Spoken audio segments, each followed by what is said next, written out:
ओम नमः शिवाय। हर हर महादेव शंभू। अगर ये चमत्कारी पदार्थ जो है आपने चढ़ा दिया नित्य प्रति शिवलिंग पे आराधना करते हुए, जो देवादिदेव महादेव का स्वरूप है, नीचे योनि रूप में माँ भगवती विराजमान है, जिसे शिव शक्ति लिंग यदि हम कहें तो गलत नहीं होगा। अगर एक चमत्कारी चीज आपने उसके पर चढ़ा दी नित्य प्रति, तो फिर याद रखिएगा कभी भी आपको धन की कमी नहीं होगी। अटूट धन समृद्धि की कृपा जो है वो आपके ऊपर बनी रहेगी। लेकिन जैसे मैं बता रहा हूं, यदि वैसे कर लेंगे तो वो चमत्कारी चीज, उसके बारे में वीडियो को अंत तक जरूर देखिएगा। शिव शक्तुम चैनल पे आप लोग का हार्दिक स्वागत है। और चैनल पे नए हैं तो विनम्रता से निवेदन करूंगा चैनल को लाइक शेयर सब्सक्राइब करें, क्योंकि जो नित्य प्रति हमारी कोशिश है कि कोई रहस्यपूर्ण चर्चा, कोई ज्ञान की चर्चा आपके साथ की जाए। क्योंकि कल हो ना हो, पता नहीं कब तक श्वास मिले हैं। भगवान शिव की कृपा से, माँ जगदम्बा की कृपा से तो नित्य प्रति कोशिश जारी है।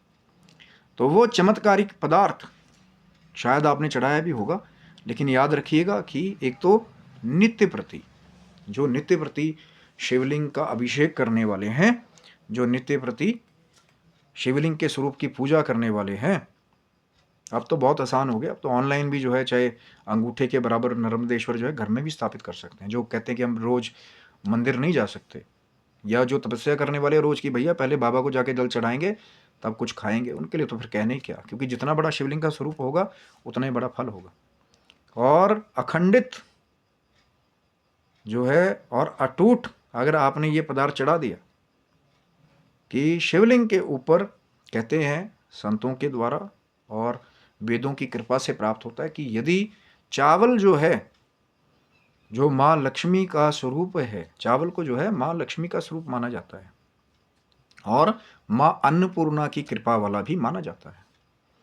बहुत सारी जगह जो है आज भी जो चावल हैं, अब अलग अलग जगह पे अलग अलग जो है चावल के स्वरूप मिलते हैं, उन्हें ही जो है देवताओं का भोजन, जैसे खीर में उसका प्रयोग करना, ये भी माँ लक्ष्मी को प्रसन्न करने वाला। जब खीर चावल की हो, मखाने भी मिलाए हों या मखाने की खीर हो, माँ लक्ष्मी को उसका भोग लगाया जाए तो माँ बहुत प्रसन्न होती है, माँ भगवती बहुत प्रसन्न होती है।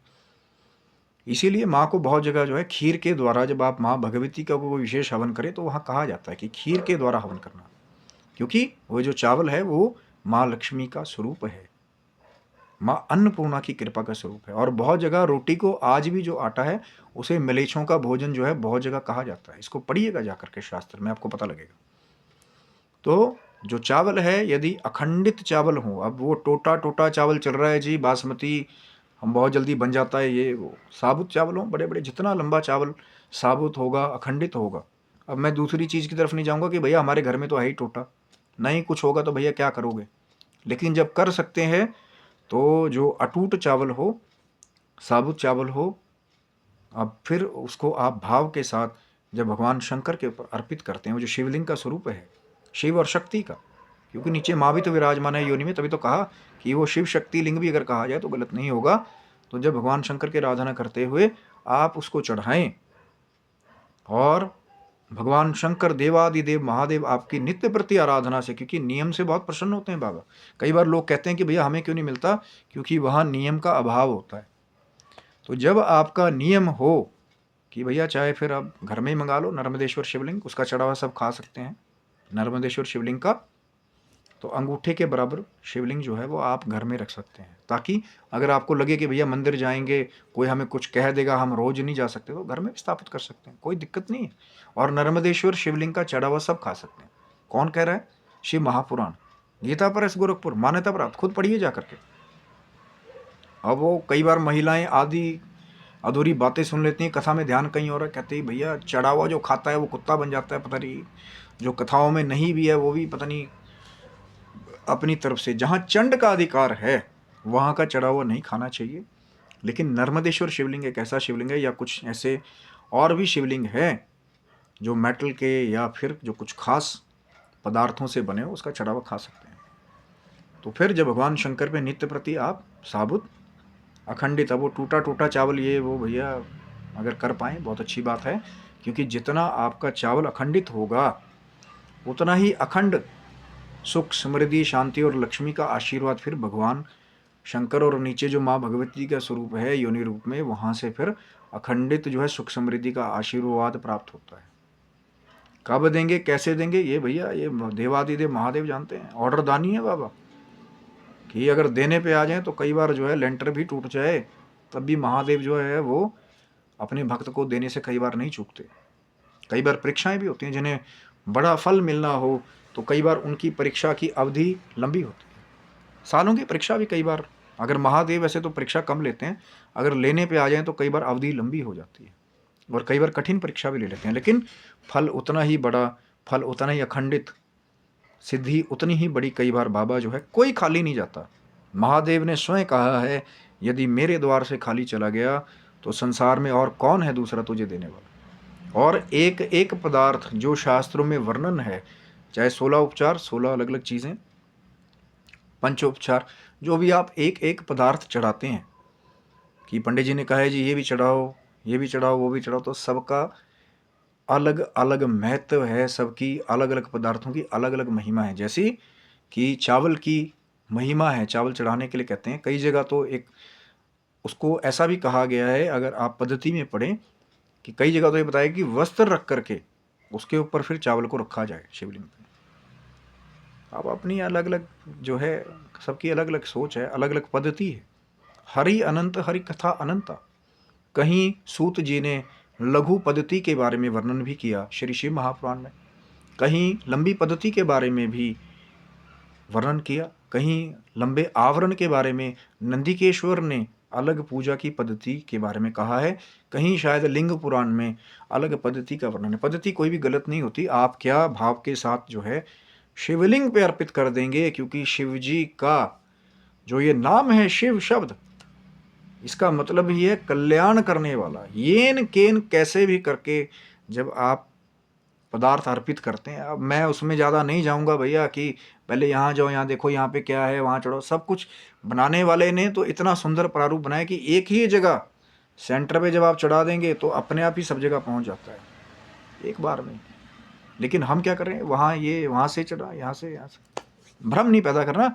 भाव के साथ जो है, जब किसी ने भाव के साथ शंकर जी के ऊपर चढ़ करके घंटी को चोरी करने की कोशिश भी की तो महादेव वहाँ भी प्रसन्न हो गए कि वाह, सब तो कुछ ना कुछ चढ़ाते हैं, इस भक्त ने तो खुद को ही मुझ पर अर्पित कर दिया, ऐसे हैं हमारे महादेव। वहाँ भ्रम का कोई काम नहीं है।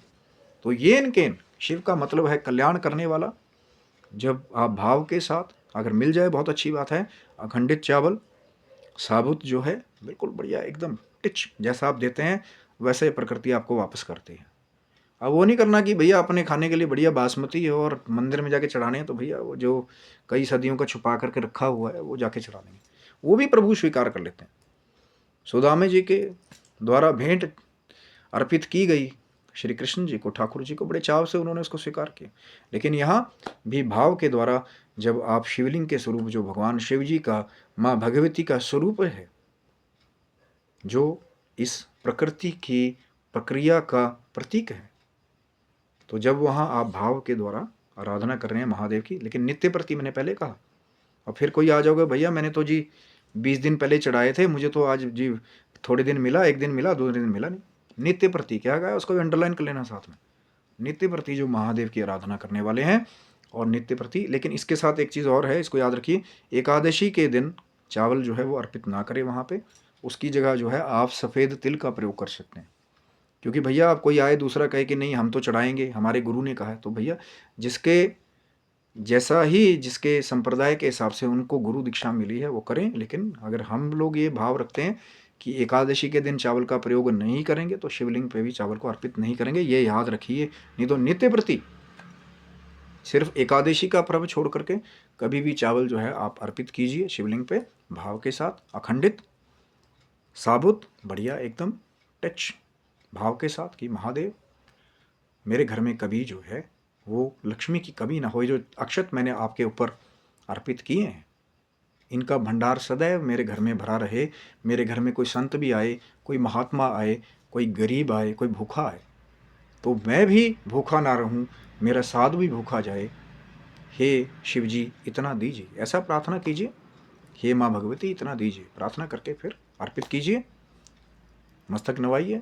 और उससे जुड़े तो और बहुत सारे चमत्कार हैं और एक से एक पदार्थ हैं जो आगे भी आप चैनल को लाइक शेयर सब्सक्राइब करेंगे तो कोशिश रहेगी कि एक एक पदार्थ के बारे में आपका प्रेम मिलेगा, तो आगे भी डिटेल में चर्चा करने की कोशिश करेंगे कि एक एक पदार्थ का क्या क्या फल है।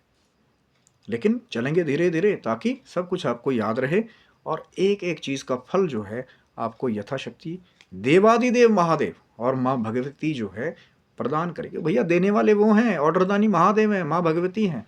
दास का तो काम है खाली कि चिट्ठी आप तक पहुंचानी है, आगे आप जाने, आपका काम जाने, महादेव जाने, महादेव का काम जाने, माँ भगवती जाने। हमारी ड्यूटी तो आपके साथ ही जो है वो पूरी हो जाती है। तो आशा करता हूँ वीडियो अच्छा लगा होगा, जरूर लाइक शेयर सब्सक्राइब करें, भाव के साथ अक्षत अर्पित कीजिए। तब तक आप स्वस्थ रहें, मस्त रहें। भगवान शिव की माँ जगदम्बा की कृपा बनी रहे सभी बंधुओं को। हर हर महादेव शंभु। जय माता दी आप सबको।